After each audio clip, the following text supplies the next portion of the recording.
Sa Midnight Chika, veteranong aktor na si Pepito Rodriguez, pumanaw na sa edad. Pumanaw na ng batikang aktor na si Pepito Rodriguez. Kinumpirmayan ng kanyang pamangkin na si Hope Marconderi Yutok ang kanyang pagpanaw sa pamamagitan ng isang post sa FB o Facebook. Ditong lamang Webes, nagsasabing pumanaw na si Pepito dahil sa pulmonya habang nakakonfine sa ospital.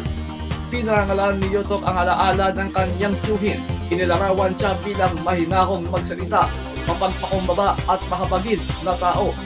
Sa Facebook, iminahagi rin ni Yutok ang isang lumang video nila ni Pepito at inihayag na kung gaano niya kamahal at pinahalagahan ang kanyang mga tagahanga.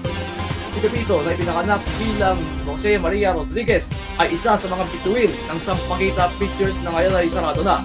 Siya ang kapatid ng yumaong veteranong aktor na si Rabin Rodriguez na pumatang dito lamang 2014. Noong 2024, natanggap ni Pepito ang iconic movie actor of Philippine Cinema Award sa Filipino Academy of Modern Arts and Sciences of FAMAS Awards kasama sina Coco Martin, Robin Padilla, Bong Revilla, Tito Lapid, Eddie Garcia, Eddie Gutierrez at Tante Rivero.